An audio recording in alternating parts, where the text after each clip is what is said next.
की दौलत है सिला सवार, जिसके आगे गंज कारो पाईमार। इल्म से इंसान पाता है तमीज, इल्म से है आदमी हर दिल अजीज। इल्म इंसान को इंसान बना देता है, इल्म बेमाया को सुल्तान बना देता है, इल्म बेमाया को।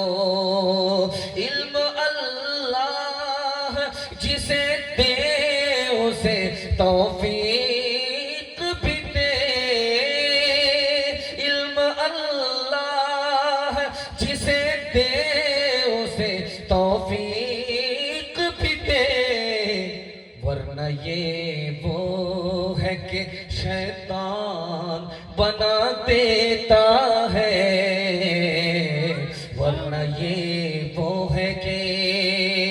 बहुत दूर तक सामईन दोनों तरफ से बैठे हुए, और मैं जब आ रहा था तो घबरा गया कि मेले में लोग ज्यादा हैं, लेकिन पिंडाल में आने के बाद इतनी खुशी हुई कि मेले में कुछ भी नहीं है, सारे तो पिंडाल में बैठे। सुनने के लिए लोग ज्यादा बैठे हैं। जलसा तो सुनने वाले से कामयाब होता है। मैं दिल से दुआ देता हूँ अल्लाह आपके जलसे को आपके नामे अमाल के लिए इस रात को इबादत बनाए और जमीन से लेकर के आसमान तक इस जलसे को कबूल फरमाए। आमीन। यहाँ से लेकर के वहां तक सुनने के लिए तैयार जोश के साथ हाथ उठाइए इंशाअल्लाह। इंशाअल्लाह। अपना बच्चा स्कूल में, दूसरे का बच्चा मदरसे में, हाथ उठा दीजिए इंशाअल्लाह। खैर, माशाअल्लाह। 3 सवाल है, पैगाम शुरू हो रहा है। स्कूल में पढ़ाइए, पहले मदरसे से पढ़ा करके मकतब की तालीम दिला करके स्कूल में डालिए। हम स्कूल से मना नहीं कर रहे, स्कूल में ले जाना है लेकिन मकतब से निकाल करके स्कूल में ले जाना है, वरना जावेद अख्तर बन जाएगा आपका बेटा। जरा ध्यान रखिएगा। 3 सवाल है, पैगाम शुरू हो रहा है। मेरा पहला सवाल, अल्लाह आपके इल्म में इजाफा फरमाए, मेरे मुताला को ताज़ा फरमाए। मुअक्कर उलमा का सामना आपको करना है, बहुत दूर से लखनऊ से तशरीफ लाए चतुर्वेदी साहब, उनके लिए माहौल बन जाए। मैं थोड़ी देर के लिए आपके दरमियान हाजिर हूँ और अपने मौजू को आपके सामने रखना चाह रहा हूँ। यूसुफ अलैहिस्सलाम को अल्लाह ने 2 चीज अता फरमाई। जब पहली चीज मिली तो सिर्फ मुसीबत ही का सामना रहा, और अल्लाह ने जब दूसरी चीज अता फरमाई तो एक एक मुसीबत खत्म हो गई। वो पहली चीज कौन सी है, दूसरी चीज कौन सी है, ये मेरा पहला सवाल। दूसरा सवाल आपकी खिदमत में, हजरत सुलेमान अलैहिस्सलाम को अल्लाह ने 3 इख्तियार दिए। 3 चीजों में एक को पसंद करना है। उन्होंने ऐसी चीज पसंद कर ली कि अल्लाह ने तीनों अता फरमा दी। वो कौन सी चीज थी कि उनकी पसंद के बाद तीनों चीज मिल गई, किसी से महरूम नहीं हुए? ये मेरा दूसरा सवाल है। तीसरा सवाल आपकी खिदमत में है कि इंसान माल कमाता है तो किससे कमाता है, इल्म हासिल करता है तो किससे इल्म हासिल करता है, काम काज करता है तो कहां से करता है, कैसे करता है, इल्म कहां से हासिल करता है, दौलत कहां से हासिल करता है। इल्म को सामने रखिए। आखिरी सवाल है, यहां से लेकर के वहां तक सुनने के लिए तैयार जोश के साथ हाथ उठाइए इंशाअल्लाह। 3 सवाल से मैं अपने पैगाम को शुरू करने के लिए जा रहा हूं। अल्लाह ने यूसुफ अलैहिस्सलाम को 2 चीज अता फरमाई। पहली चीज हुस्न मिला, ऐसा हुस्न मिला जो देखता था देखता ही रह जाता था। बल्कि औरतों ने तो देखा तो सेब काटने के बजाय हाथी काट लिया, ऐसा हुस्न था। लेकिन जब हुस्न मिला तो मुसीबत का सामना करना पड़ा। पहली मुसीबत आई, चोरी का इल्जाम लगा हुस्न की वजह से। दूसरी मुसीबत का सामना कि कुएं में डाल दिए गए। इसी हुस्न ने बखेड़ा खड़ा किया। हसद की आग में भाई ने जल करके भाई को कुएं में डाल दिया। दूसरी मुसीबत इसी हुस्न की वजह से। तीसरी मुसीबत, मिस्र के बाजार में गुलाम बनाकर बेच दिए गए। तीसरी मुसीबत। चौथी मुसीबत, जुलेखा आपके हुस्न के दाम में गिरफ्तार हुई और आपको जेल जाना पड़ा। ये 4 मुसीबत का सामना करना पड़ा है हुस्न मिलने पर। लेकिन जैसे ही अल्लाह ने इल्म दिया, ख्वाब का इल्म दिया, अल्लाह ने जैसे ही इल्म दिया दूसरी चीज अता फरमाई। अब मुसीबत से निकलना शुरू हो गए। जेल से बाहर आए तो इल्म का सदका, और मिस्र की कुर्सी पर बैठे 90 साल तक हुकूमत किया तो इल्म का सदका। इल्म आया तो हुकूमत मिली, मुसीबत चली गई। मिला तो मुसीबत ही का सामना करना पड़ा। सुलेमान अलैहिस्सलाम को अल्लाह ने 3 इख्तियार दिया। हुकूमत लेना चाहते हो, हुकूमत मिलेगी। दौलत लेना चाहते हो, दौलत मिलेगी। इल्म लेना चाहते हो, इल्म मिलेगा। मगर 3 में किसी एक को चुनना पड़ेगा। हुकूमत को चुनोगे, हुकूमत देंगे। दौलत को चुनोगे, दौलत मिलेगी। इल्म को चुनोगे, इल्म मिलेगा। सुलेमान अलैहिस्सलाम ने टाइम मांगा कि मेरे परवरदिगार मुझे सोचने का टाइम दीजिए। अल्लाह की तरफ से टाइम मिला। सर झुका करके सोचने लगे। सर उठा करके कहा कि मालिक मुझको हुकूमत नहीं चाहिए, दौलत नहीं चाहिए, इल्म अता फरमाइए। अल्लाह की तरफ से जवाब आया, सुलेमान तुम तो बड़े अक्लमंद निकले। हुकूमत में, दौलत में और इल्म में जो सबसे असल चीज थी उसी को तुमने चुन लिया। हुकूमत बगैर इल्म के नहीं है, दौलत बगैर इल्म के नहीं है। जब तुमने इल्म हासिल कर लिया तो मेरी तरफ से हुकूमत भी ले लो, दौलत भी ले लो। सुभान अल्लाह। जैसे मैं बैठा हूं वैसे आप बैठे, आप कैसे बैठे हैं वैसे मैं बैठा हूं। आदमी काम काज करता है, उसके लिए अल्लाह ताला ने हाथ दिए, पांव दिए, इसको नीचे रखा। हाथ पांव काम काज के लिए इसको अल्लाह ने नीचे दिया, नीचे रखा। और दिल से दौलत कमाई जाती है, इसको बीच में रखा, न ऊपर रखा न नीचे रखा, बीच में रखा। दिल से दौलत हासिल होती है, उसको बीच में रखा। हाथ पांव से काम काज लोग करते हैं, उसको नीचे रखा। और इल्म हासिल होता है, दिमाग से इसको सबसे ऊपर रखा। अगर आपके बच्चों के हाथ में इल्म होगा, अल्लाह जमीन की पस्ती से उठाएगा, आसमान की बुलंदी तक पहुंचा देगा। सुभान अल्लाह। दो बड़े मियाँ दो चचा बैठ करके बीड़ी पी रहे थे, हुक्के का बहाना, दिल का धुआं निकल रहा था। मकतब से बच्चा जा रहा था, पूछा चचा सिर्फ बीड़ी ही पीते हो या दीनदारी भी रखते हैं? कहा कि दीनदारी भी रखते हैं, हम लोग 50-50 हैं, कन्या के भी मामू है, दुल्हा के भी मामू। जो सवाल करना है करो, हम बता देंगे। तो कहा कि चचा आपसे कोई भारी सवाल नहीं करेंगे, हल्का सवाल करते हैं, गुस्ल में कितने फर्ज हैं? तो कहा 10। तो बगल वाले ने कोहनी मारी, अरे क्यों बच्चे के सामने छोटा बन रहे हो? तो उन्होंने कहा 15। फिर कोहनी मारी, अरे बच्चे के सामने क्यों छोटा हो रहे हो, रुसवा हो रहे हो, 3 बता दो, 3 बता दो। तो ये बड़े मियाँ कहते हैं कि वो तेरा बाप 10 तो मान नहीं रहा, 15 मान नहीं रहा, 3 कहां से मांगे? होता है मेहरबान बोलो, बोलो है मेहरबान बोलो। ए अहले वतन जाने वतन बन के दिखा दो, इस खाक के जर्रे को भी इंसान बना दो। इंसान वो है इल्म की हो जिसमें तजल्ली, हैवान को कभी इल्म मिला हो तो बता दो। कांटों को जिहालत के अलग काट के फेंको, तुम इल्म से फूलों से नया बाग खिला दो। है मुल्क में तफरीक जिहालत के सबब से, तुम इल्म की कुव्वत से ये झगड़ा ही मिटा दो। बे इल्म का जीना भी है एक किस्म का मरना, जैसे तने बेरू, जैसे तने बेरू, जला तो के दबा तो खुदा है मेहरबान बोलो, बोलो है मेहरबान बोलो। कबूलियत की घड़ी आसमान पर खुदा आ चुका है। मैं आपके बच्चों के वास्ते दुआ करता हूँ, अल्लाह आपके बच्चों को इल्म और हुनर से माला माल फरमाए। हाथ उठाइए, वादा कीजिए हर काम वक्त पर होगा, निकाह बाद में करेंगे। हाथ उठा दीजिए इंशाल्लाह। माशाल्लाह, जोर का झटका थोड़ा धीरे से लगा है। जब शादी नहीं करेंगे, बीवी का मुंह नहीं देखेंगे, तो बच्चा कहां से आपको हासिल होगा? ध्यान से सुनिएगा, आपके दिमाग को टटोल करके दूसरा पैगाम आपकी खिदमत पर रखता हूँ और दुआ करता हूँ, अल्लाह इस जलसे से सामईन क्यों दीन दुनिया दोनों की भलाई से माला माल फरमाए। आमीन। एक जवान आया जलसा सुनने के लिए, एक तरफ दाढ़ी है, एक तरफ नहीं, एक तरफ पूरा फुटबॉल का मैदान, और रात में बच्चा डर जाता है कि अब्बा है कि अम्मा। एक तरफ दाढ़ी, एक तरफ गोल। शेखुल हिंद महमूद हसन देवबंदी रहमतुल्लाह, दुआ कीजिए अल्लाह उनकी कब्र को नूर से भर दे। आमीन। उन्होंने कहा, ये जवान, तूने चेहरे को फुटबॉल का मैदान बना लिया। चेहरा है नबी की सुन्नत सजाने के लिए, तूने एक तरफ दाढ़ी रखी, दूसरी तरफ दाढ़ी नहीं है, वो भी दाढ़ी छोटी है, एक मुश्त नहीं है। तो खफा हो करके कहता है, हजरत चाहे दाढ़ी छोटी हो चाहे बड़ी हो, दाढ़ी तो है, आखिर तो दाढ़ी है। तो हजरत को समझ में आया इस जवान को जोश है, होश नहीं है। ये कलकत्ता से नहीं, रांची से आया, हाफ नहीं पूरा पैदल। तो हजरत ने फरमाया कि ये बताओ कि जिसके पास 1 करोड़ रुपया हो उसको क्या कहते? कहा मालदार।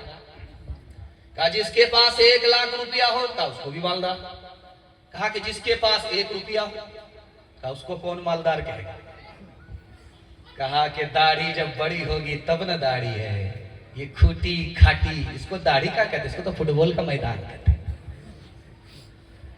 जॉर्ज बर्नार्ड शॉ अमेरिका का अफसाना निगार है, क्या लिखता है? अल्लाह आपके इल्म में इजाफा फरमाए, मुताला को ताजा फरमाए।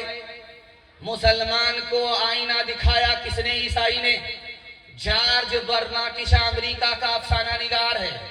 उसने 2 जुमले में मुसलमानों का हाल दिखाया कि इस्लाम सबसे अच्छा मजहब है, मुसलमान सबसे ज्यादा बुरे हैं। मुसलमान से ज्यादा कोई बुरी कौम दुनिया में है ही नहीं। हैरत हुई लोगों को, कहा कि ये क्या बात बोल रहे हो, एक तरफ से जख्म लगा रहे हो, दूसरी तरफ से मरहम कर रहे हो। एक तरफ तो कहते हो इस्लाम बड़ा अच्छा मजहब है, दूसरी तरफ कहते हो कि मुसलमान बड़े बुरे हैं। उसने कितनी प्यारी बात कही, आपके दिल तक पहुंचा रहा हूं, आंख से पट्टी हटा रहा हूं। मुसलमान कहां पहुंच गया, कितनी पस्ती में चला गया। उसने कहा कि देखो इस्लाम सबसे अच्छा मजहब है, लेकिन मुसलमान बुरा इसलिए है क्या आसमानी किताब अल्लाह का कलाम सिर्फ मुसलमान के पास है। तौरेत असली हालत में नहीं है, असली जबान में नहीं है। ज़बूर असली हालत में नहीं है, असली जबान में नहीं है। असली हालत में, असली जबान में अल्लाह का कलाम अगर किसी के पास है तो मुसलमान के पास है। लेकिन सबसे ज्यादा कुरान से दूर, कुरान पर अमल नहीं तो मुसलमान का है। इस्लाम सबसे अच्छा मजहब है, मुसलमान सबसे ज्यादा बुरा है। हिंदुस्तान के एक बहुत बड़े डॉक्टर थे जिन्होंने कानून को लिखा, दस्तूर को लिखा। उनका नाम है डॉक्टर अंबेडकर। उनका इरादा हुआ कि हम इस्लाम कबूल करना चाहते हैं, कलमा पढ़कर मुसलमान होना चाहते हैं। लखनऊ से बड़े आलिम थे मौलाना अली मियां नदवी रहमतुल्लाह अलैह, चले आए, दोनों हाथ से इस्लाम को पेश किया कि कबूल कर लीजिए। तो डॉक्टर साहब कहते हैं कि मौलाना मैंने इरादा बदल लिया, मैं आपका एहतराम करता हूं, आपके धर्म का एहतराम करता हूं, इस्लाम का एहतराम करता हूं, आपका एहतराम करता हूं। आप शक्ल से भी मुसलमान नजर आते हैं, कपड़े से भी मुसलमान नजर आते हैं, लेकिन 80% हिंदुस्तान का मुसलमान मुझे मुसलमान नजर ही नहीं आता। इसलिए मैं आपका एहतराम जरूर करता हूं, लेकिन कलमा पढ़कर मुसलमान नहीं हो सकता। बादशाह वजीर से बोला कि मालदा जाओ, सबसे अच्छी सब्जी खरीद करके लाओ। तो वजीर गया, बैगन लेकर के आया। बादशाह ने पूछा कि अच्छी सब्जी का? हाँ हुजूर, इसलिए तो अल्लाह ताला ने इसके सर पर ताज रखा है। वो जो घुंडी होती है, उसी को डंडी होती है, उसी को ताज कहा। लेकिन बैगन है एक दिन खाने की चीज है, महीना भर हफ्ता भर खाएंगे तो आपका बहुत बुरा हाल है। जब एक हफ्ता वो बराबर खाता रहा, उसको हो गई खुजली। खुजलाते खुजलाते रात में नींद नहीं आ रही है। अब वजीर को बोला, रे नालायक, तुमने कहा था कितनी अच्छी सब्जी है, इसका अंजाम देखो कि रात भर खुजलाते खुजलाते नींद नहीं आती। कहा हुजूर आप बिल्कुल सही बोलते हैं, बड़ी खराब सब्जी। इसलिए तो अल्लाह ताला ने उसके सर पर कील ठोक दिया। वो जो गुंडी है, डंडी है, उसी को कहा कील ठोक दिया। तो बादशाह ने हैरत से पूछा कि इससे पहले तुम तारीफ कर रहे थे, तो कहा सर का ताज है, अब तुम उसकी बुराई करते हो, कहते हो सर पर कील है। कहा हुजूर हम बैगन के ताबे नहीं, हम तो आपके ताबे। आपको जो तरकारी अच्छी लगेगी, हमको अच्छी लगी, हम उसकी तारीफ करेंगे, और अगर आपको कोई तरकारी अच्छी नहीं लगती तो हम उसकी बुराई करेंगे। अपने आमाल बद थे, जिल्लत मिली, हमको दुनिया से कोई शिकायत नहीं। तेरी रहमत के साथ में सब जीते हैं, कौन है जिस पे तेरी इनायत नहीं। मेरे अल्लाह ईमान सलामत रहे, मेरे दिल में कोई और हसरत नहीं। आदमी कैसे अख्तर वो कहलाएगा, आदमी कैसे अख्तर वो कहलाएगा। आदमी में अगर आदमियत नहीं, आदमी कैसे अख्तर वो कहलाएगा। हाथ उठाइए, वादा कीजिए सीधे बुढ़ापे में दाढ़ी रखेंगे। हाथ उठा दीजिए इंशाल्लाह। मैं मुसाफा करने के लिए तैयार हूं चाचा। आपको मैं कुछ नहीं कहूंगा, आपको ऊपर से ही लाइसेंस मिला है, लेकिन मैं भी आपकी जगह होता अचानक सवाल में ही फंस जाता। इतनी जल्दी सवाल पूछा जाता है दिमाग को टटोल करके, लेकिन आपने जिस ब्रेक मार करके साबित किया कि आप लोग पिंडाल ही में हैं, ससुराल में नहीं है। अल्लाह से दुआ करता हूँ अल्लाह हमारे सुनाने को, आपके सुनने को बेहद कबूल फरमाए। नबी की सुन्नत को ढूंढ ढूंढ करके जिंदा करने की अल्लाह हम सबको सादत और तौफीक नसीब फरमाए। तीसरा पैगाम कुरान के हवाले से यहाँ से लेकर के वहां तक सुनने के लिए तैयार जो जोश के साथ हाथ उठाइए इंशाअल्लाह। इंशाअल्लाह। कुरान में एक सूरत है, उसका नाम है वत्तीन। कुरान में एक सूरत है 30वें पारे में, उसका नाम है वत्तीन। तीन कहते हैं इंजीर को, मार्केट में मिलता है इंजीर। वो डोरी में फांस करके जैसे कबाब रखते हैं उसी तरह उसको रखा जाता है, वो आप खाते हैं इंजीर। वो तीन उसी को कहते हैं। एक आदमी दस्तरखान पर रख करके तीन खा रहा था, इंजीर खा रहा था। उसका दोस्त आ गया, सोचा कि वो आएगा कि कबाब में हड्डी। उसने फौरन दस्तरखान से तीन को उठाया, तकिया के नीचे रख दिया। अब जो उसका दोस्त आया तो उससे कहता है, अरे कुरान कुछ पढ़ना जानते हो? क्या कहा जानते हैं? क्या कुछ सुनाओ? तो कहा वज़ैतून वतूर सीनीन वहाज़ल बलद लबीन। वज़ैतून वतूर सीनीन वहाज़ल बलद लबीन। अरे तीन कहाँ गया? कहा तीन तकिया के नीचे।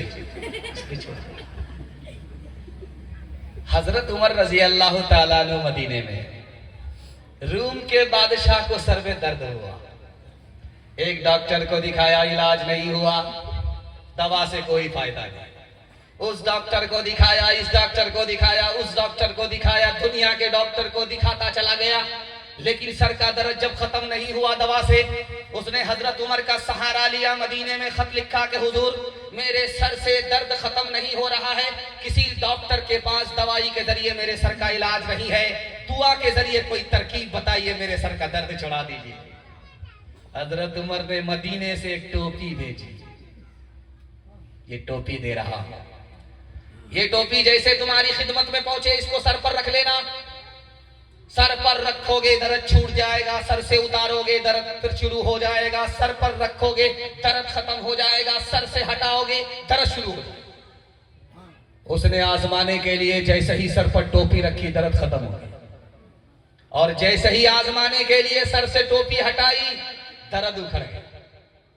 अब उसने देखा कि बंगाल का कौन सा जादू इस टोपी के अंदर है।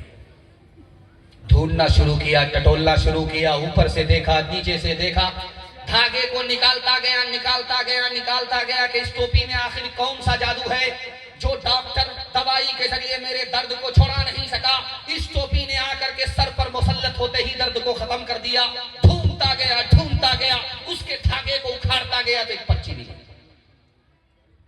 उस पर्ची को हाथ में लेकर के जब वो उसे खोलता है, देखता है तो उसमें क्या लिखा था, बिस्मिल्लाहिर्रहमानिर्रहीम। सुभान बिस्मिल्लाहिर्रहमानिर्रहीम सिर्फ है, बिस्मिल्लाह है। उस पर्ची को लेकर के छूने लगा, चाटने लगा, और उसके बाद कहता है अल्हम्दुलिल्लाह, माशाअल्लाह, सुभान अल्लाह, एक बिस्मिल्लाह की वजह से मेरे सर का दर्द खत्म हो गया। बिस्मिल्लाह कुरान की एक आयत है, जब कुरान की एक आयत का ये हाल है तो पूरे कुरान का क्या हाल होगा। मौलाना अबुल कलाम आजाद रहमतुल्लाह अलैह, दुआ कीजिए अल्लाह उनकी कब्र को नूर से भर दे, हिंदुस्तान के वजीर तालीम थे, मिनिस्टर, वजीर तालीम थे। तो दिल्ली से आए देवबंद देखने के लिए, तो पैदल चल रहे थे, देख रहे थे ये लाइब्रेरी है, ये दारुल हदीस है, ये दारुल तफसीर है, ये दारुल तालीम है, ये दारुल मुताला है, ये लाइब्रेरी है, फला है। देखते गए, पैदल सफर होता रहा। और देवबंद कोई छोटा मोटा इलाका नहीं है, वो यहाँ से हाईवे से शुरू होता है, रेलवे की पटरी तक चला जाता है। लगभग 5 से 10 किलोमीटर का एरिया देवबंद का एरिया कहलाता है। जब देखते गए, टहलते गए, थक गए, पांव टूटने लगा, तो कहने लगे भाई बस करो, आप नहीं देख सकता, मेरे पांव में दर्द हो गया, मेरा पांव टूट रहा है, इलाज करो। अब इतना बड़ा आलिम अपने दोस्तों से कह रहा, मेजबान से कह रहा, मेरा पांव टूट रहा है, चलते चलते इसका इलाज करो, दर्द हो रहा है, इसका इलाज करो। तो लोगों ने कहा दवाई ला करके दे देने का, अरे उससे इलाज होने वाला नहीं है, किसी कारी को बुलाओ, खूबसूरत आवाज में कुरान पढ़ाओ, जब वो कुरान पढ़ेगा तो मेरा दर्द खुद ब खुद खत्म हो जाएगा। माशाअल्लाह, सुभान अल्लाह। एक आदमी बहुत बड़ा पेटू था, उसका पेट था कि इंडिया गेट था, खाते खाते उसका पेट भरता ही नहीं था, ना भरता था। और वो एक बार बोलने लगा कि मैं कुरान का हाफिज हूं मगर भूल गया। लोगों ने कहा, अरे तू कैसा हाफिज है, पूरा कुरान याद करके भूल गया, कुछ याद है? का कुछ भी याद नहीं, 2 हर्फ याद है। अब लोगों को हैरत हुई, पूरा कुरान भूल गया, इतना बड़ा पेटू, इसको याद है तो क्या याद है? कहा क्या याद है? कहा आतीना गदाना, हमारा नाश्ता हमारे पास ला। लोगों ने कहा पूरा कुरान तो खा गया, दस्तरखान को बाकी रखा है।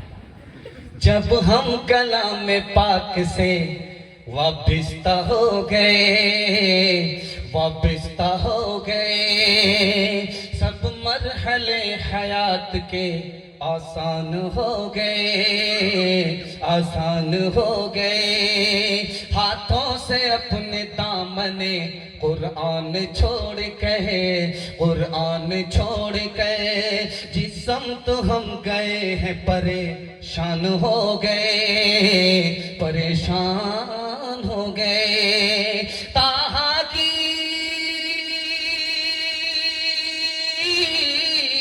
ताहा की आयतों पे जो नजरे उमर पड़ी, एक लफ्ज़ कलमा पढ़ के मुसलमान हो गए, मुसलमान हो गए।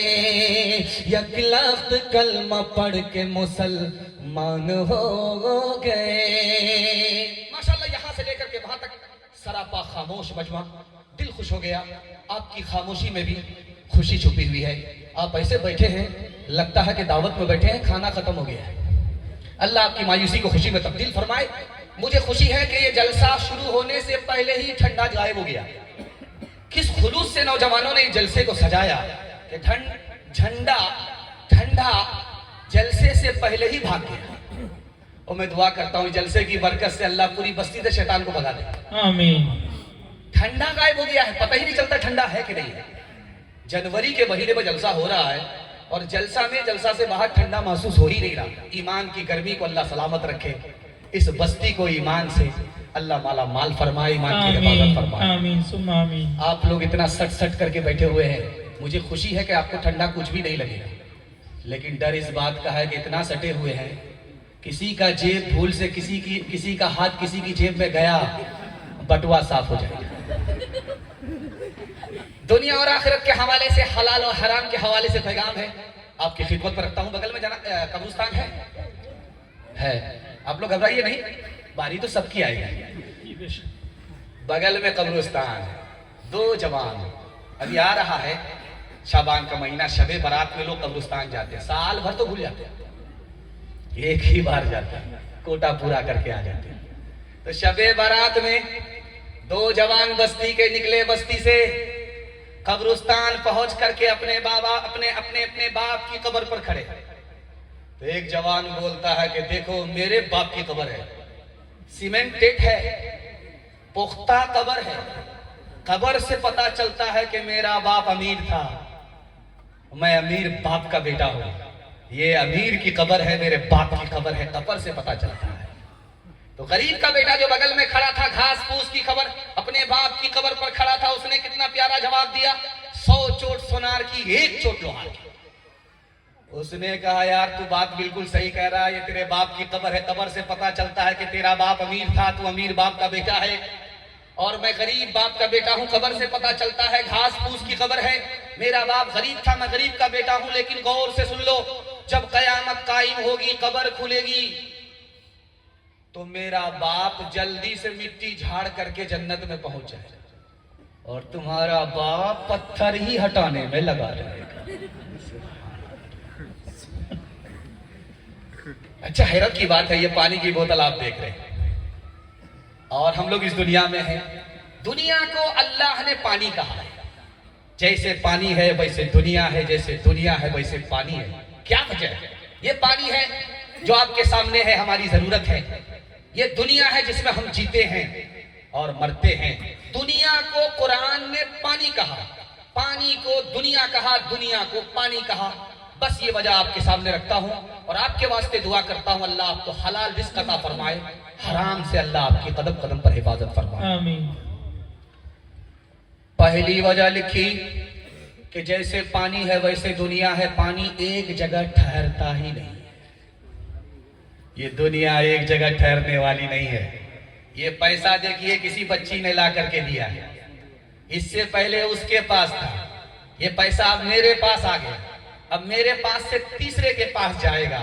इसका काम घूमने का है, एक जगह रुकने का नहीं है। जैसे ये पानी है ये ठहरता नहीं है, उसी तरह ये दुनिया एक के पास रुकने वाली नहीं है, ठहरने वाली।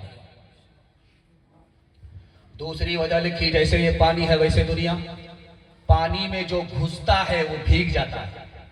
जो घुसा पानी में उसका कपड़ा भीग गया, वो भीग गया, वो भीगा हुआ निकलता है, उसका कोई हिस्सा जो पानी के अंदर था वो खुश्क नहीं रहता, भीग जाता है।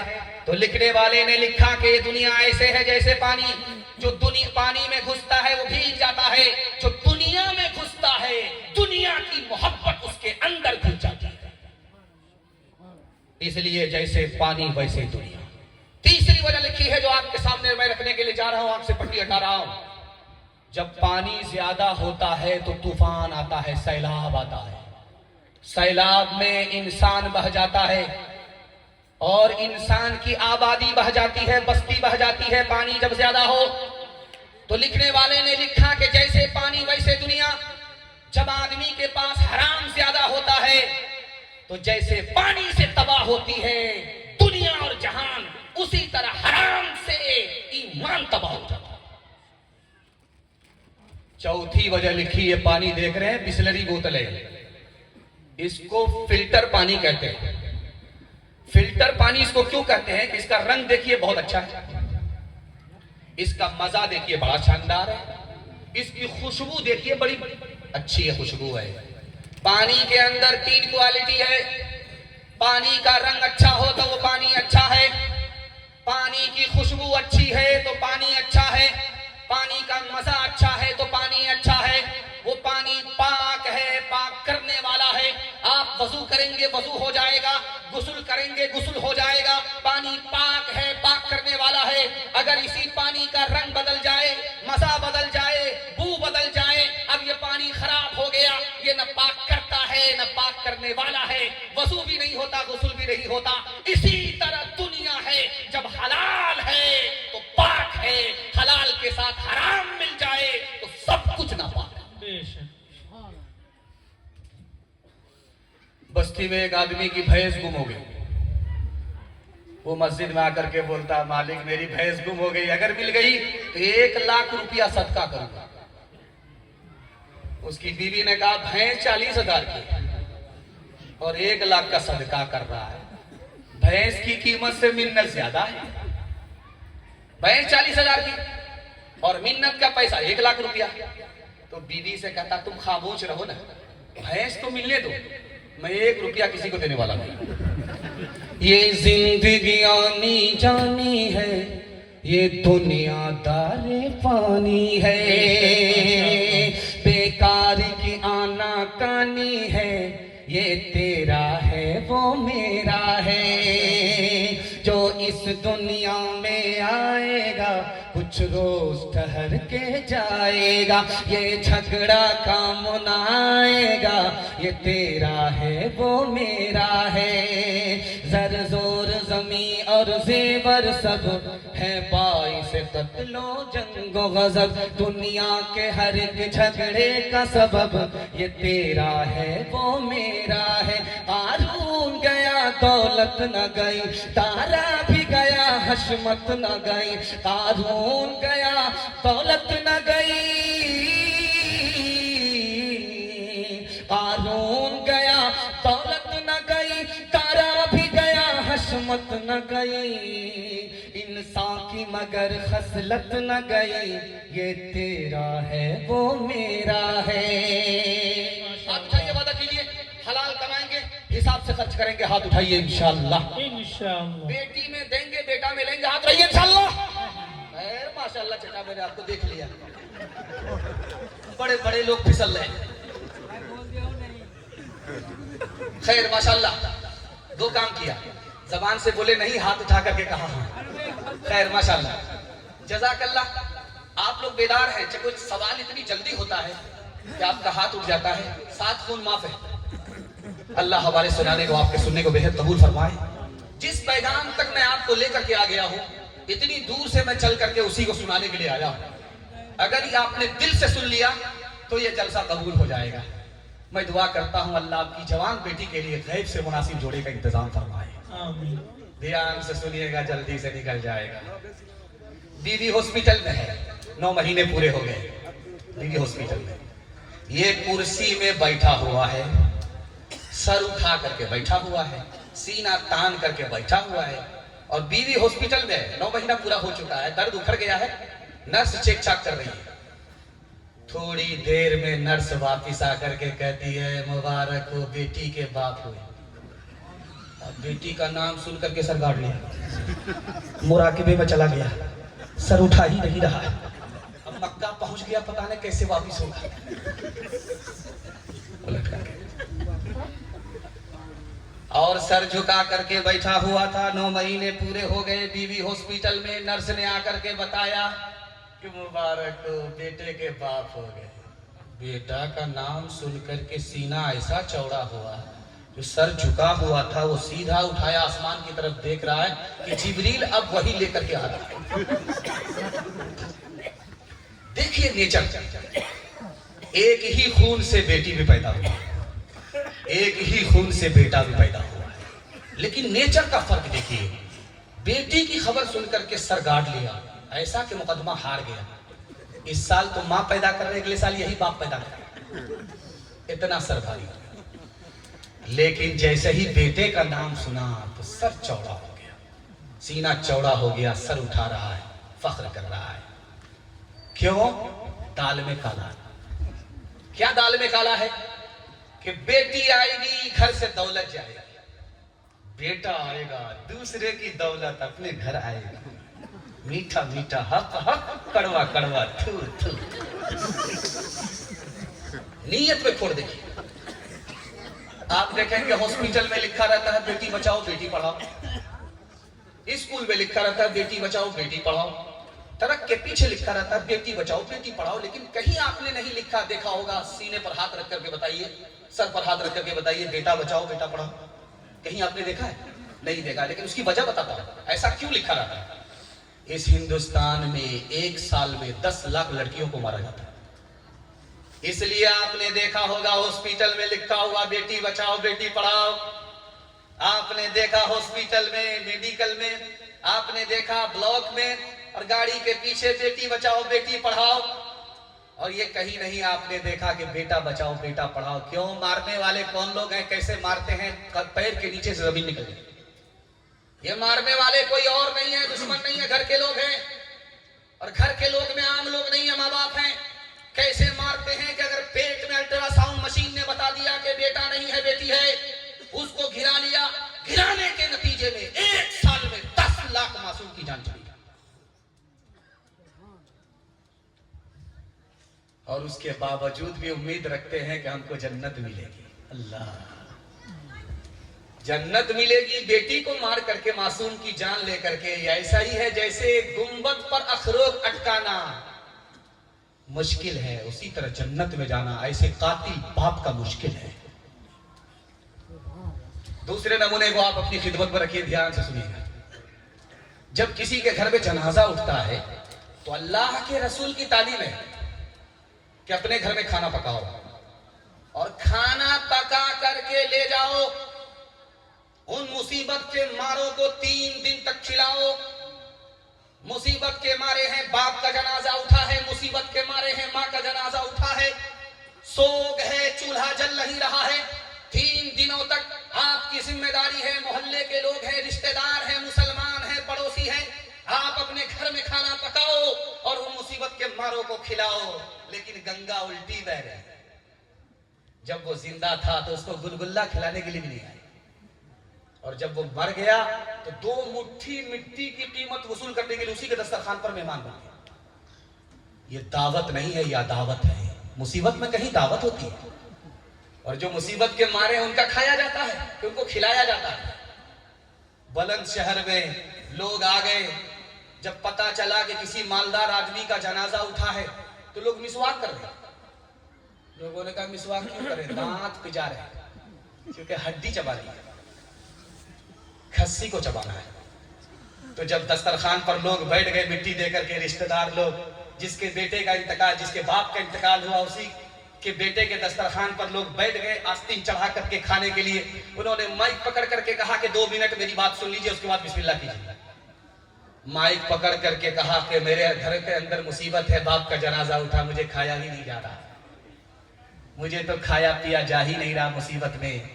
एक आप लोग हैं कि मिट्टी दे करके मेरे दस्तरखान पर आस्तीन चढ़ा करके खाने के लिए बैठ गए। दुनिया में आपसे बढ़कर के बेशरम लोग मैंने किसी को नहीं देखा। बिस्मिल्लाह कीजिए, मुझे जो कहना था कहा। अब क्या रुकेंगे, एक एक करके 9 2 11। हमारा तो ये हाल अब हो गया है, हकीकत बहुत कम, दिखावट ज्यादा।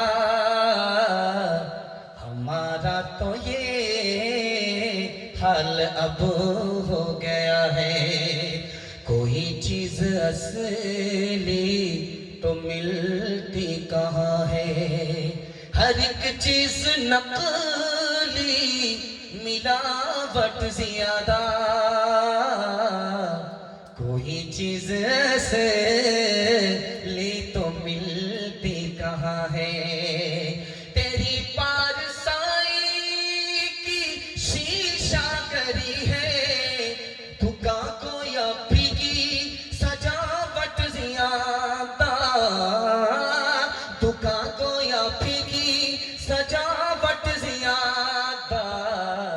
है इंसानियत भागती आज हमसे, है इंसानियत भागती आज हमसे, के अखलाक की है गिरावट ज्यादा। है इंसानियत भागती आज हमसे। जवानों के हवाले से सिर्फ 2 पैगाम।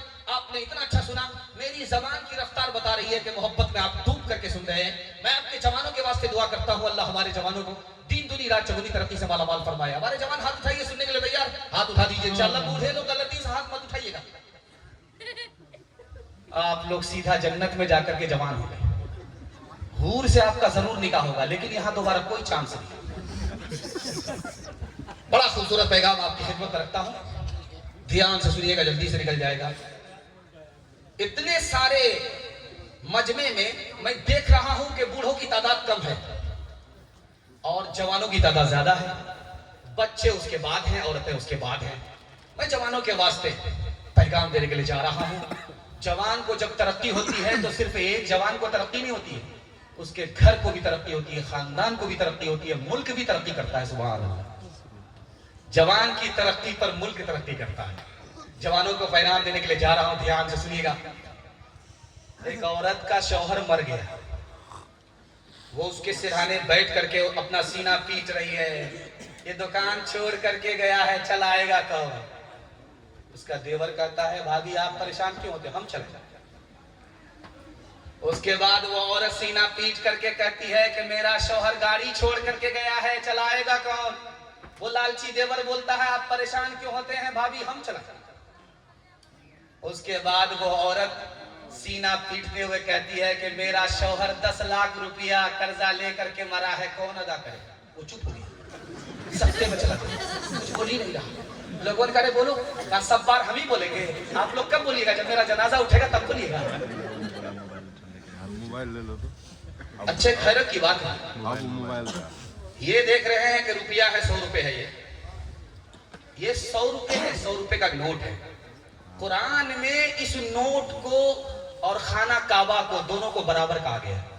जैसे खाना काबा वैसे ये माल, जैसे माल वैसे खाना काबा। बताइए भाई, हैरत की बात है। कुरान ने कहा जैसे खाना काबा है उसी तरह ये माल है, जैसे ये माल है वैसे खाना काबा है। अल्लाह के इल्म में इजाफा फरमाए, मेरे मुताला को ताजा फरमाए। ये जैसे नोट है वैसे खाना काबा है, जैसे खाना काबा है वैसे नोट है। आप कहेंगे कि माल के बराबर रुतबा खाने काबे का कैसे हो सकता है? खाने काबे का रुतबा बड़ा हो सकता है, लेकिन वजह बताने के लिए जा रहा। कुरान कितनी खूबसूरत किताब है, उसका कितना खूबसूरत तरीका है, उसलूब है, दिखाने के लिए जा रहा। जैसे खाना काबा वैसे ये माल क्यों है? खाना काबा सहारा है दीन का। खाना काबा के बगैर दीन का सहारा ही खत्म। इसलिए हम लोग उसी की तरफ मुंह करके नमाज पढ़ते हैं, उसी की तरफ दुआ करते हैं, खाना काबा का एहतराम करते हैं, उस तरफ पर पैर नहीं करते, उस तरफ पखाना नहीं करते। खाना काबा दीन का सहारा है और माल दुनिया का सहारा है। माल के बगैर दुनिया का सहारा खत्म, खाना काबा के बगैर दीन का सहारा खत्म। अब सुनिए हैरत की बात, एक जमाना आएगा सब काम माल से होगा, माल के बगैर कोई काम नहीं होगा। अब उसकी ताजा मिसाल, जिंदा मिसाल मैं आपके सामने रखने के लिए जा रहा हूं। ये जलसा भी बगैर पैसे के नहीं हुआ, एक एक रुपया चंदा करना पड़ा है तब ये जलसा है, ये माइक है, ये लाइट है, ये माइक है, ये पिंडाल है और ये खूबसूरत स्टेज है, सब कुछ है, ये पैसे के बलबोते हैं। जबकि दीन का काम है, दीन का काम भी बगैर पैसे के नहीं होता। दुनिया का काम तो कोई बगैर पैसे के हो ही नहीं रहा है। वो जमाना लोग सुनते थे, हम देख रहे थे। लिखने वाले ने लिखा, जब वो जमाना आएगा तो जिसके पास पैसा होगा उसी का ईमान बचेगा और जिसके पास पैसा नहीं होगा उसका ईमान खतरे में चला जाएगा। उस जमाने के लिए कि जिसमें हर काम पैसे के साथ होगा, पैसे के बगैर नहीं होगा। हदीस में कहा गया कि जिसके पास पैसा होगा उसी का ईमान बचेगा, उसके बगैर ईमान नहीं बचेगा। हैरत की बात जवानों के लिए यह है, जवानों से कहा गया उस जमाने में मेहनत से पैसा कमाओ, हिम्मत से आगे बढ़ो, हिम्मत मत हारो, मेहनत से जी मत चुराओ। अगर तुम मेहनत नहीं करोगे, हिम्मत नहीं करोगे, माल नहीं कमाओगे तो तुम्हारे घर की औरत आवारा हो जाएगी। इसलिए मैं अपने जवानों से हाथ जोड़ करके कहता हूं, हलाल कमाना है ऐसे जैसे चूंटी कमाती है। हाथ उठाइए, वादा कीजिए, मेहनत करेंगे, हिम्मत से कमाएंगे इंशाअल्लाह। आखिरी नमूना आपकी खिदमत पर रखता हूं।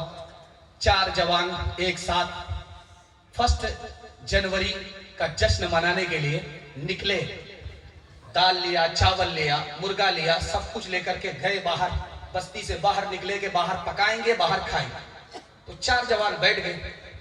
तो एक जवान से कहा कि जाओ लकड़ी काट करके लाओ, तो कहता पाँव में दर्द है। उससे कहा रे मसाला पीसो, तो कहता हाथ में दर्द है। कहा सालन को जरा चख करके दिखाओ, का सर्दी। जब खाना तैयार हो गया, दस्तरखान पर लग गया, तो कहा अरे खा लो।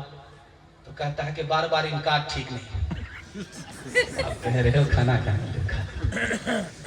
कभी ना जवान मुस्लिम तदब्बुर भी किया तूने, वो क्या कर दूं था जिसका तो एक टूटा हुआ तारा। तुम्हें उस कौम ने पाला है आगोशे मोहब्बत में, कुचल डाला था जिसने पाँव से ताजे सरे तारा। सबक पढ़ फिर सदाकत का, अदालत का, शुजात का। सबक पढ़ फिर सदाकत का, अदालत का, शुजात का। लिया जाएगा तुझसे काम दुनिया की इमामत का। लिया जाएगा तुझसे काम दुनिया की इमामत का। जवानों के हवाले से पैगाम निकल गया। इत्तिहाद और इत्तिफाक के हवाले से आपकी खिदमत में पैगाम है।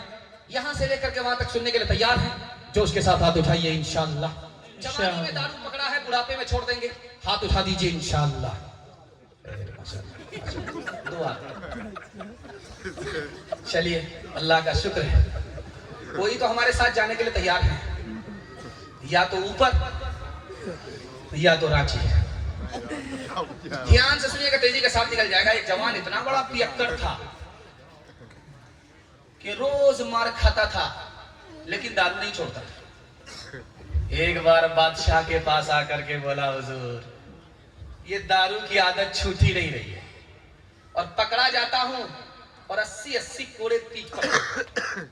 आप कोई ऐसा रास्ता निकालिए कि मैं पीता रहूं और मुझको मार भी ना पड़े। तो बादशाह बोला कि अच्छा रास्ता निकालते हैं। बादशाह ने ऐलान किया माइक से, जो इस जवान को नशा की हालत में देखे और इसको पकड़ करके लाए तो इस जवान को 80 कोड़े पड़ेंगे, और जो पकड़ करके लाएगा उसको 120 कोड़े पड़ेंगे। अब क्या था, उसका मसला ही हल हो गया। लोग देख लेते थे और नजर फेर करके निकल जाते थे। कौन मुफ्त में 120 कोड़े खाने के लिए।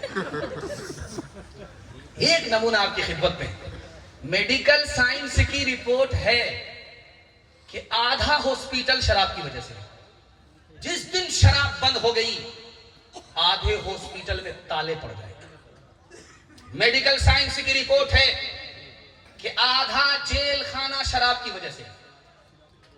जिस दिन शराब बंद हो गई जेल खाने में ताले पड़ गए। आपके घर में अंडा होगा कच्चा अंडा हाथ में लीजिए, तजर्बा कीजिए।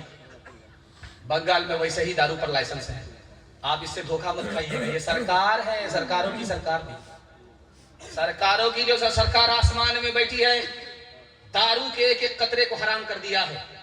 अगर लाइसेंस के धोखे से आपने हलाल समझ लिया तो ईमान सीने से निकल जाएगा। इस्लाम में आखिरी दिन होगा, ईमान का जनाजा निकल जाएगा। इसलिए मुसलमान हैं, इस पर ईमान रहना चाहिए कि दारू का एक एक कतरा हमारे लिए हराम है।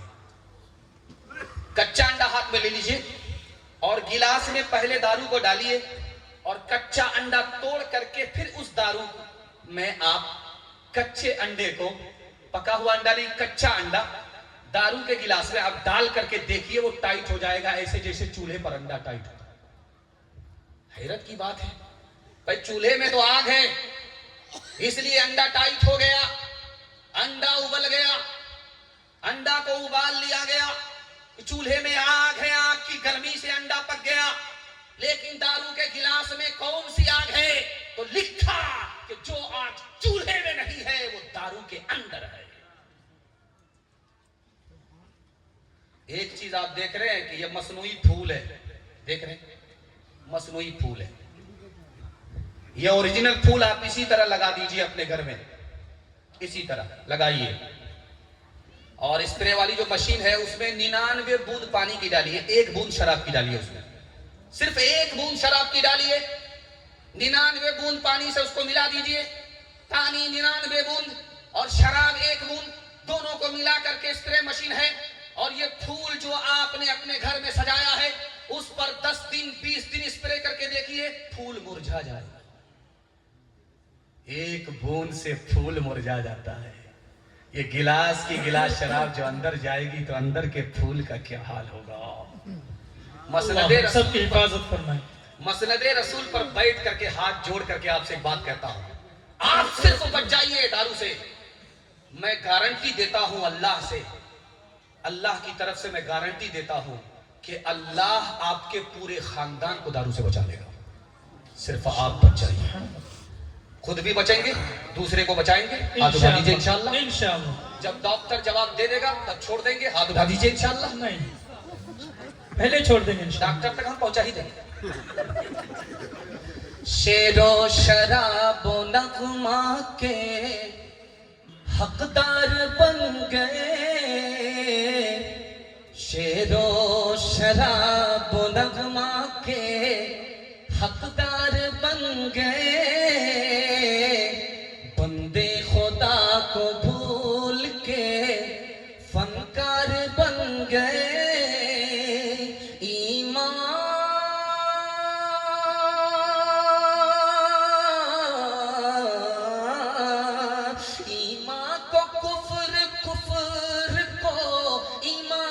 समझ लिया, 2 घोट पी के और 2 घोट पी के और सियाकार बन गए। 2 घोट पी के और सियाकार बन गए। पैगाम खत्म हो गया। आखिरी पैगाम मर्दों के हवाले से बचा हुआ है। इतनी रफ्तार के साथ आपका जलसा निकल गया, मोहब्बत में डूब खूब करके आपने इतना खूबसूरत जलसा बनाया। मैं दुआ करता हूँ अल्लाह आपको खूबसूरत बनाए, जवानों को, पूरे खानदान को शराब की नहूसत से अल्लाह कदम कदम पर मामून व महफूज फरमाए। आखिरी पैगाम इत्तेहाद और इत्तिफाक के हवाले से यहाँ से लेकर के वहां तक सुनने के लिए तैयार हैं? जोश के साथ हाथ उठाइए इंशाअल्लाह। कुछ लोग इतने घबरा गए हैं कि हाथ उठा नहीं रहे, वो सोच रहे हाथ उठाएंगे ही नहीं फंसेंगे।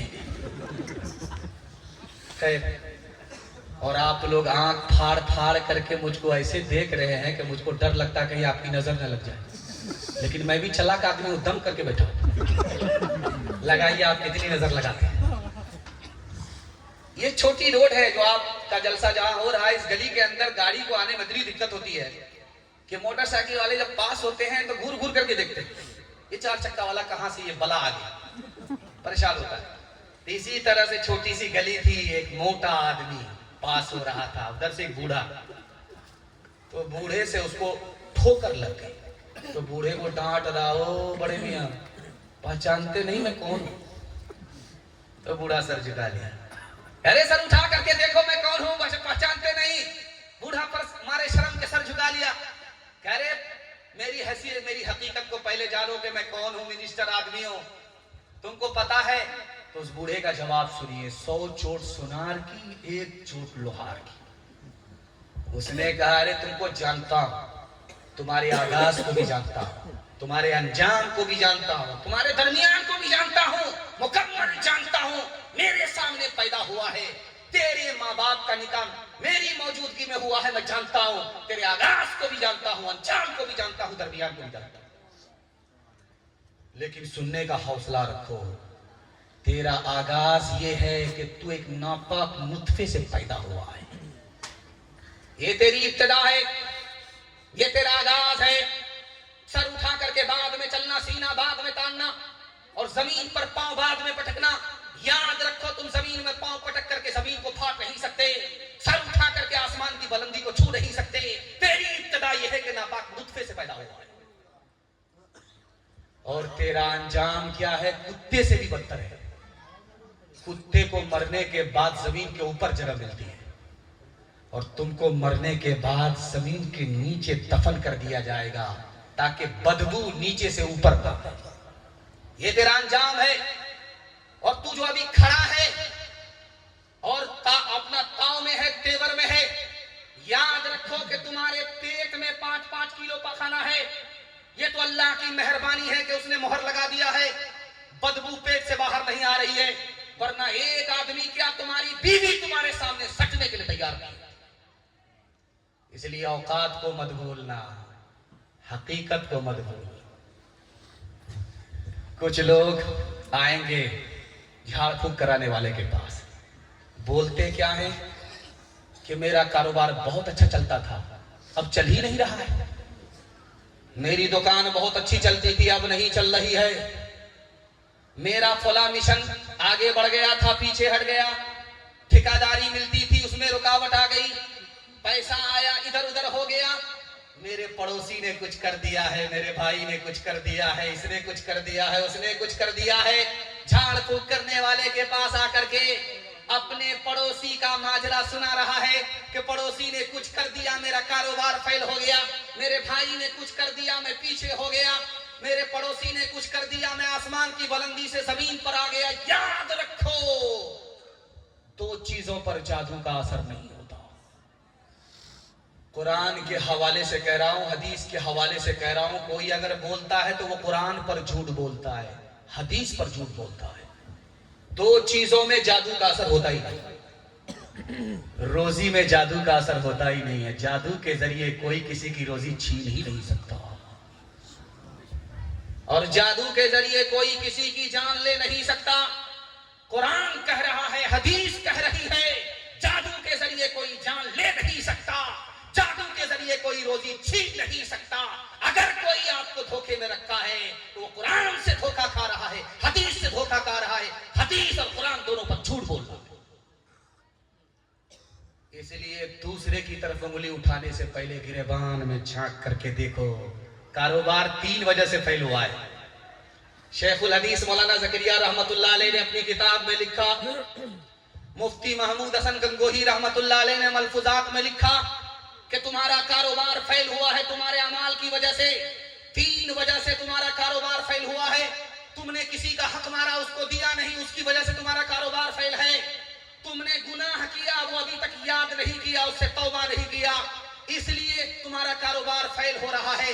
तुम अपने किरदार को बदल नहीं रहे हो, उस पर कायम हो। 3 वजह से तुम्हारा कारोबार, गलत आदमी के साथ तुम उठते बैठते हो, तुम तो सही हो, जिस आदमी के साथ बैठते हो वो गलत आदमी है। 3 वजह से तुम्हारा कारोबार फेल हो रहा है। इसलिए अपने गिरेबान में मुंह डाल करके देखो। पालन हक्कानी बहुत बड़े आलिम थे, उन्होंने किताब लिखी तकारीर हक्कानी। उसमें बड़ी प्यारी मिसाल उन्होंने दी, इस पर पैसा खत्म कर रहा हूं, हाथ जोड़ करके करता हूं। जिस दिन आपके अंदर दूसरों की इज्जत आ जाए, जिस दिन आपके सीने में दूसरे की मोहब्बत आ जाए, आपसे बड़ा मुकद्दर का कोई सिकंदर हो नहीं सकता। 7 आदमी सफर कर रहे हैं, बारिश हो रही है, बिजली गिर रही है, तो 7 आदमियों ने कहा कि इसमें 7 में पूरी जमात में कोई एक गुनहगार है जिस पर बिजली गिरना चाहती है। उस आदमी की वजह से 7 आदमी 6 आदमी तबाह हो जाएंगे। ऐसा करो, उस आदमी को जमात से निकालो। तो निशाना दिया गया कि वो दरख्त है, हर आदमी छू करके आएगा, जो गुनहगार होगा उस पर बिजली गिरेगी, जल्ले तू जलाल तू इस वाला कुत्ता। मजमा से एक आदमी निकला, वो छू करके वहां खड़ा हो गया, उसको यकीन हो गया कि मैं गुनहगार नहीं हूं, मैं बहुत नेक आदमी। दूसरा आदमी जमात से निकला, वो चला गया, उसने भी उस दरख्त को छू लिया, उसको भी यकीन हो गया कि मैं गुनहगार नहीं हूं। तीसरे आदमी की बारी आई, ये भी निकला, उस दरख्त को छू करके ये भी मुतमईन है कि मैं गुनहगार नहीं हूं, नेक हूं। अब चौथे की बारी आई, 5वें की बारी आई, वो भी छू करके खड़ा है, पूरी जमात वहां बन गई। इधर सिर्फ 2 आदमी बचे। अब वो 7वां आदमी हाथ जोड़ करके छठे आदमी से कह रहा, भाई साहब तुम बड़े नेक हो, अपने साथ रखो, मैं तुम्हारे सदके में बच जाऊंगा, वरना मैं बड़ा गुनहगार हूं, जैसे तुम मुझसे दूर हो जाओगे मेरे ऊपर बिजली गिर जाएगी। उसने झिड़क करके कहा कि तुम जहन्नम में जाओ, कहीं जाओ, कोई लेना देना नहीं है। ये जैसे ही वहां 5 आदमी के साथ शामिल हुआ, उन 6 पर बिजली गिर गई। पता चला कि नेक यही था, इनके सदके में वो बचे हुए थे, वो नाफरमान थे, अपने को नेक समझ रहे थे। अल्लाह ने बला उन पर डाली। जब ये नेक जमात से जुदा हुआ तो अल्लाह ने सबको ऊपर भेज दिया। हाथ उठाइए, वादा कीजिए, दूसरे से अपने को छोटा समझेंगे, दूसरे को अपने से बेहतर समझेंगे, दूसरे की मदद करेंगे, दूसरे को माफ करेंगे। हाथ उठा दीजिए इंशाअल्लाह। दामाद बेटी का झगड़ा, दामाद सीधा जी, हाथ उठा दीजिए इंशाअल्लाह। खैर माशाअल्लाह। मैना जो मैना कहे, दूध भात नित खाए, बकरी जो मैं करे, बकरी जो मैं करे, उल्टी खा ले खिंचाए, उल्टी खा ले खिंचाए। लकड़ी जल कोयला भई, कोयला जल भयो रात, लकड़ी जल कोयला भई, कोयला जल भयो रात। मैं पापिन ऐसी जली, मैं पापिन ऐसी जली, कोयला भई न रात, कोयला भई न रात। बुरा जो देखन में चला, बुरा न मिलिया कोई, जो दिल खोजा अपना, जो दिल खोजा अपना, खुद से बुरा न कोई, खुद से बुरा न कोई। मुसलमानों संभल जाओ, मुसीबत आने वाली है। मुसलमानों संभल जाओ, मुसीबत आने वाली है। तेरी बर्बादियों के मशवरे है आसमानों में, न समझोगे तो मिट जाओगे हिंदुस्तां वालों, न समझोगे तो मिट जाओगे हिंदुस्तां वालों।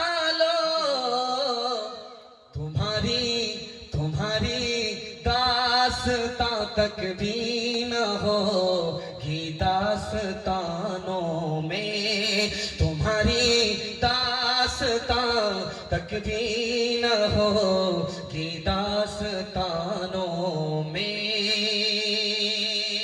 बड़ा सन्नाटा, इतना बड़ा मजमा, इतना बड़ा सन्नाटा। जब सन्नाटे में सुकून में जलसा सुना जाता है तो वो जलसा बज़ाहिर कामयाब होता है। मैं जलसे के लिए दुआ करता हूँ, अल्लाह सबके हक में इस जलसे को कबूल फरमाए और पूरी जिंदगी के लिए अल्लाह इस जलसे की बरकत से हमारे हाल को खुशहाल फरमाए, मुस्तकबिल को रोशन फरमाए।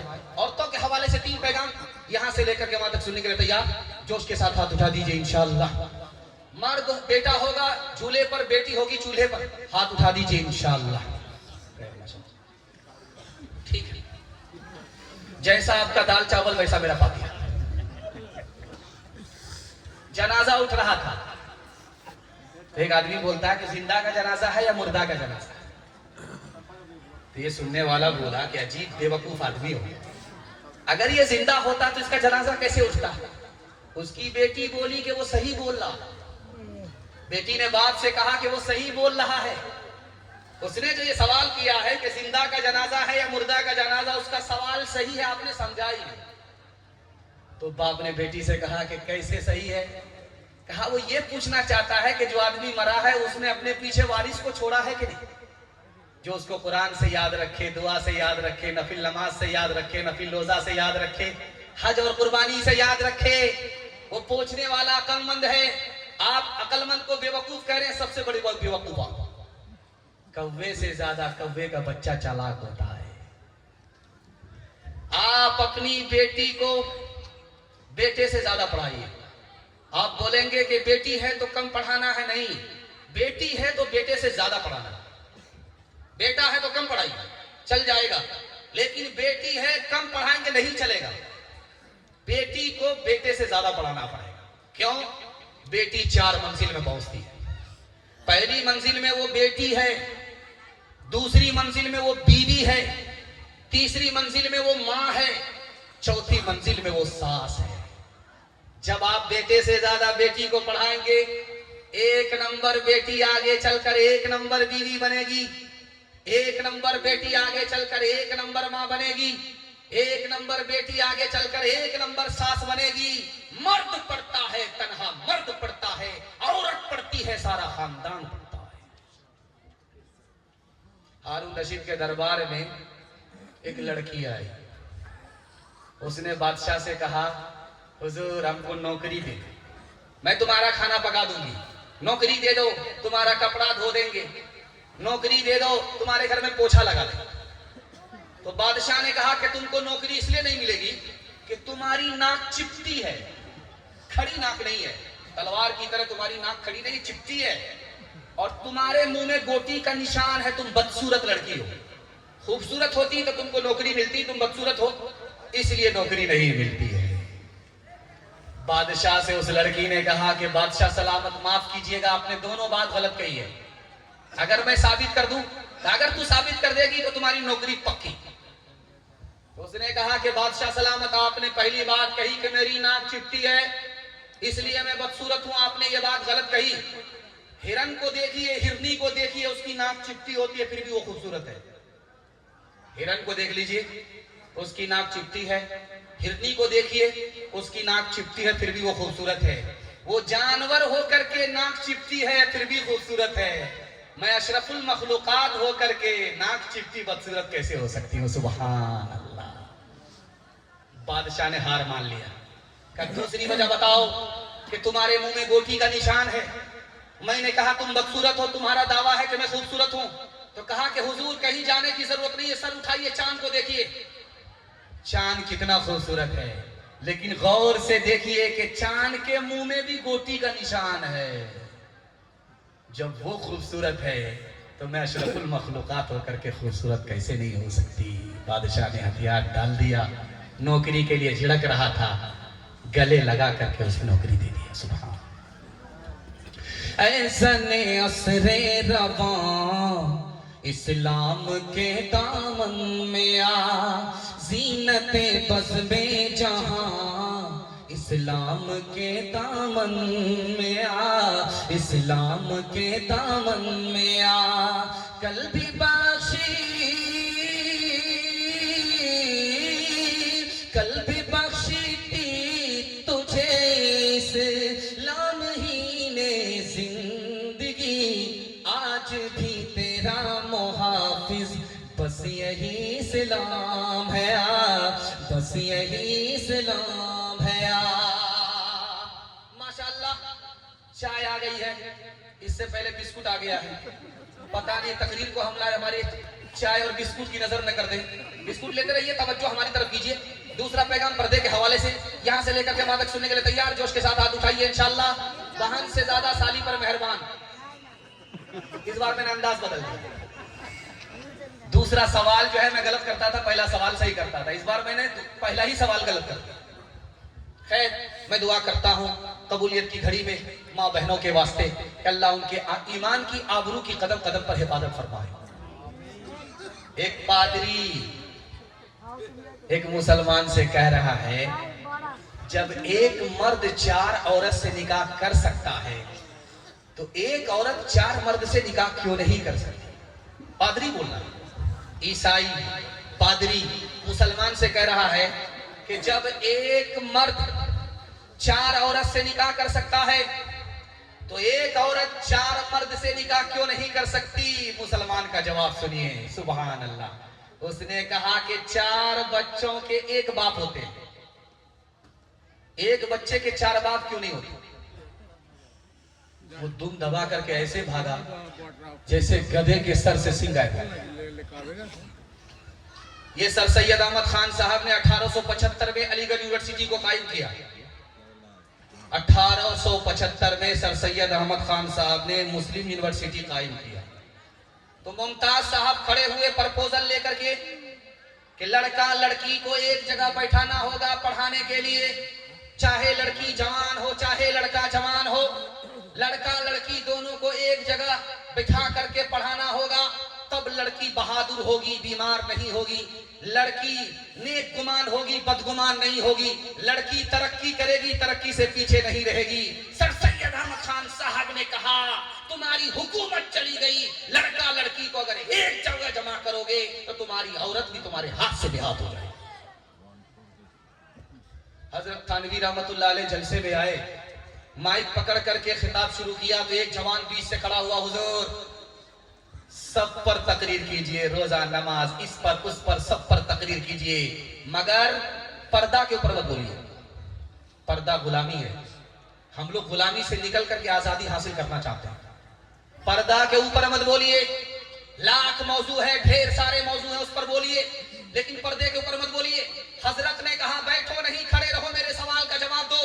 ये 100 का नोट है, कहाँ रखते हो? तो कहा ऊपर की जेब में। कहा ये 200 का नोट है, कहाँ रखते हो? कहा तो अंदर की जेब में।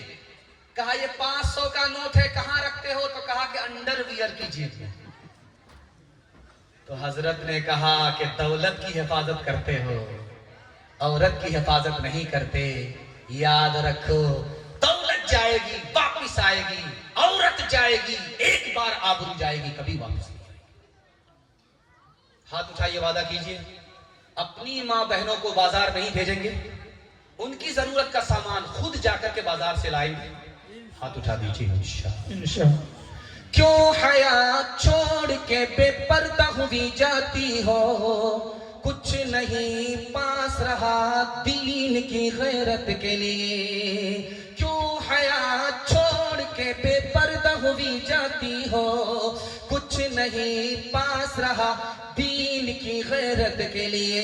रूबरू हश्र में माबूद के जब जाओगी, लेके क्या जाओगी, लेके क्या जाओगी तुम अपनी बारात के लिए। देखो इस्मत का दुपट्टा न सरकने पाए, हर नजर खाक में बैठी है शरारत के लिए।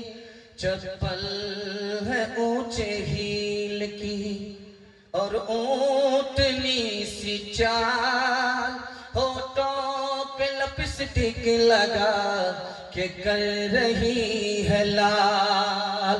चप्पल है ऊंचे हील की और ऊंटनी सी चाल, होठों पे लिपस्टिक लगा के कर रही है लाल। शौहर के सामने कोई जीनत नहीं रही, भी फातिमा सी अब कोई औरत नहीं रही। होटल में बैठ बैठ के खाती है नाश्ता, आंचल गिरा के सर से ये चलती है रास्ता। होटल में बैठ बैठ के खाती है नाश्ता, आंचल गिरा के सर से ये चलती है रास्ता। पर्दे की इनको कोई जरूरत नहीं रही, भी फातिमा सी अब कोई औरत नहीं रही। मोहतर मेहमान आपके जलसे के मेहमान खुसूसी तशरीफ फरमा है, हजरत आ चुके हैं, इनके लिए माहौल बन गया। बस आखिरी नमूने पर मैं पहुंच गया कि आप जब यहाँ से वापस जाएं तो जन्नत का टिकट आपको दुनिया ही में मिल जाए। मैं चाहता हूँ कि जन्नत का टिकट आपके हाथ में दे दूं। माँ बाप आपके जिंदा है तो आप उनकी खिदमत करके जन्नत का टिकट दुनिया ही में हासिल कर सकते हैं। यहाँ से लेकर के वहां तक सुनने के लिए तैयार? जोश के साथ हाथ उठाइए इंशाअल्लाह। जब बीवी मर जाएगी तब माँ बाप की तबीयत से खिदमत करेंगे, हाथ उठा दीजिए इंशाअल्लाह। खैर बगल में बैठी हुई है, जब घर पहुंचेंगे ना तो डराम में रातों रात पैक कर दिया और सीधा कयामत में उठी। माँ बैठी हुई है कुर्सी पर, बेटा बैठा हुआ है कुर्सी पर, तकरार हो रही है, माँ बेटे की तकरार है। तो माँ खिसिया करके कहती है, बेटा अगर तू मेरी नाफरमानी से बाज नहीं आया, मैंने 32 धारे दूध पिलाया है, माफ नहीं करूंगा। तो बेटा सीना तान करके कहता, मुझे क्या फर्क पड़ता है, तू माफ करे या ना करे, मुझे क्या फर्क पड़ता है, तूने मुझे डब्बे का दूध पिलाया है, अपना दूध नहीं पिलाया। एक राज आप सुनिए, नेचर क्या है। जो आदमी बीमार था वो डॉक्टर का एहसान मानता है, जब वो ठीक हो जाता है डॉक्टर से तो डॉक्टर का एहसान भूल जाता है। जो तालिबे इल्म पढ़ता है स्कूल में मदरसे में, वो अपने उस्ताद का एहसान मानता है, जब स्कूल से फारिग हो जाता है डिग्री लेकर के निकलता है तो एहसान भूल जाता है। ठीक यही हाल है हमारे जवानों का। जब तक कुंवारा है माँ बाप को माँ बाप समझता है, माँ बाप के एहसान को एहसान मानता है। जैसे ही उसका निकाह हुआ, खुद बच्चे का बाप हुआ, खुद बीवी वाला हुआ, बच्चे वाला हुआ, तो सबसे पहली फुर्सत में माँ बाप का एहसान ही भूल जाता है।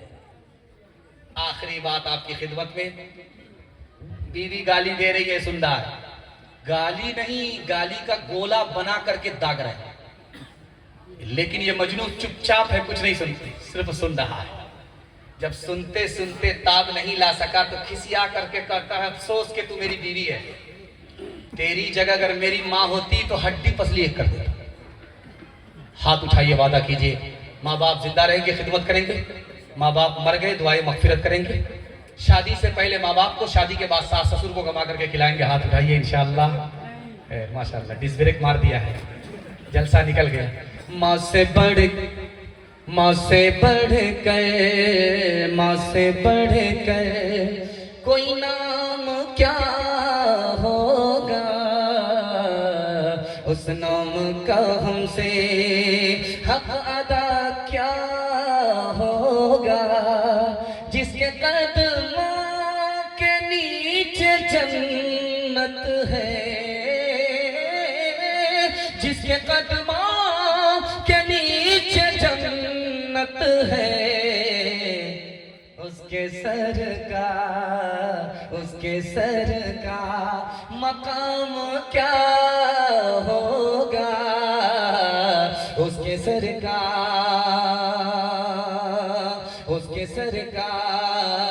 वो थे महरूम, मगर तुझको पढ़ाया भी है,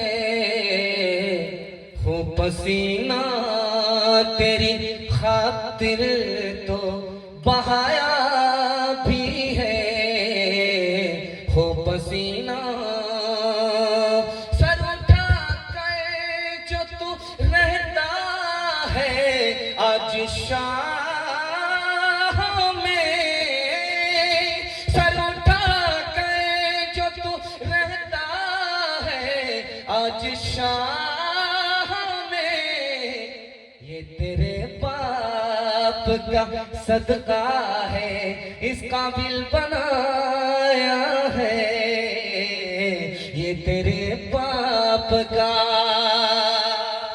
मेरे हिस्से का पैगाम निकल गया। मेहमान तशरीफ लाए हैं, मेहमान की आबरू का आप सामान है। मैं दुआ करता हूँ आपको अल्लाह मेजबानी का भरपूर हक अदा करने का मौका अता फरमाए। 3 वादे पर खड़े हो जाइए, जिंदगी भर के लिए जलसा कामयाब होगा। हाथ उठाइए, वादा कीजिए अल्लाह की इबादत करेंगे इंशाअल्लाह, रसूलुल्लाह की इताअत करेंगे इंशाअल्लाह, मखलूक की खिदमत करेंगे इंशाअल्लाह, आज अजान सुनेंगे, कल नमाज पढ़ेंगे इंशाअल्लाह। न किताबों से नवाजों से नजर से पैदा, दीन होता है बुजुर्गों की नजर से पैदा। नहीं सीखा इन्होंने दीन रख शेख के घर में, भले कॉलेज के चक्कर में, मरे साहब के दफ्तर में थे, केक के चक्कर में तो रोटी भी गई, बड़ी शेख की ताक में थे तो छोटी भी गई, न मानी बात वाइस की, थे पतलून के चक्कर में तो लंगोटी भी गई। वाखिर दावाना अल्हम्दुलिल्लाह। माशाअल्लाह, सुभान अल्लाह, अल्लाहुम्मा ज़िद।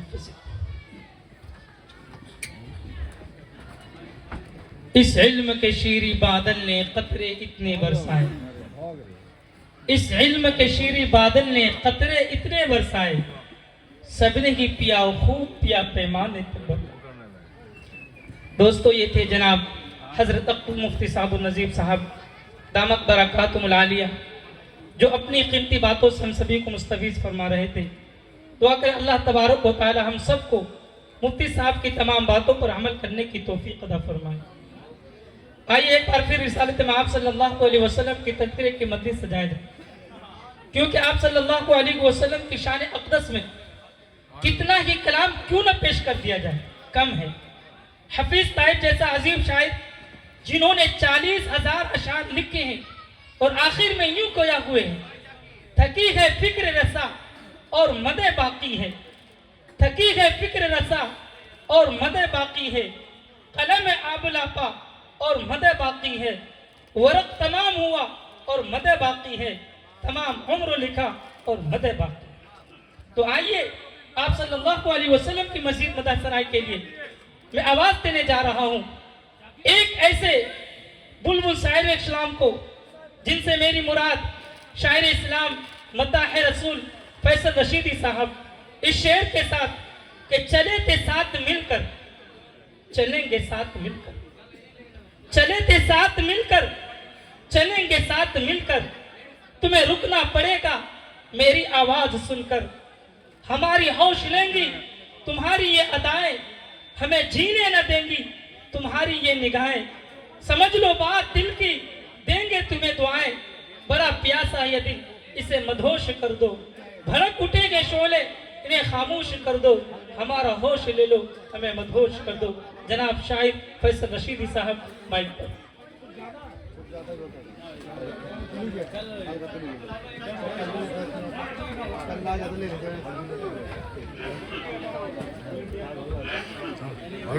लो इधर।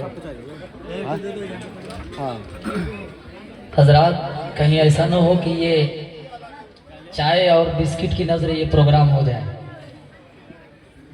दिलो दिमाग इधर होना चाहिए।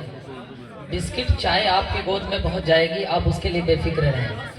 2 रुपए के चाय के लिए कहीं करोड़ों कीमती बातें अगर आपसे छूट जाए तो ये अच्छी बात नहीं है। ये रात फिर बार बार आपको नहीं मिलेगी।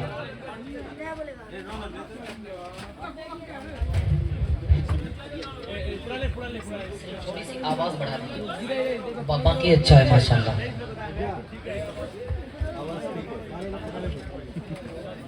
दरूद पाक पढ़ें, अल्लाहुम्मा सल्ली अला मुहम्मदिन नबीय्यिल उम्मी व अला आलिहि वसल्लम तस्लीमा सल्लल्लाहु तआला अलैहि वसल्लम। एक मर्तबा कह दीजिए सुभान अल्लाह। सुभान अल्लाह। मुल्क हिंदुस्तान का वो अजीम खतीब जिन्हें दुनिया हजरत मौलाना कफील अशरफ साहब अजहरी लखनवी दामत बरकातुहुमुल आलिया के नाम से जानती है। एक बात मैं आपको बता दूं, आप आज के दौर में सोशल मीडिया का ये दौर है, किसी को जानना हो किसी शख्सियत के बारे में तो आप सिर्फ यूट्यूब पर उनका नाम लिखें, आपको पता चल जाएगा कि कितनी बड़ी अजीम हस्ती है। लेकिन अगर आप इधर उधर में अगर लापरवाही में अगर आप चूक कर गए तो फिर आपको कल पछतावा होगा। ये कुर्सियां जो आगे खाली हैं, पीछे वाले हजरात आगे आ जाएं। ये बीच बीच में जो कुर्सियां खाली दिख रही हैं इसको भर लीजिए। आप पीछे जाकर के बैठे हैं, पीछे वाले हजरात आगे आ जाएं भाई। अगर आप लोग समझते हैं तो आगे आ जाइए। मतलब हाजिर करता हूँ, बतौर खास सुने, मुलाहिजा करें कि कौन है ऐसा किस्मत का मारा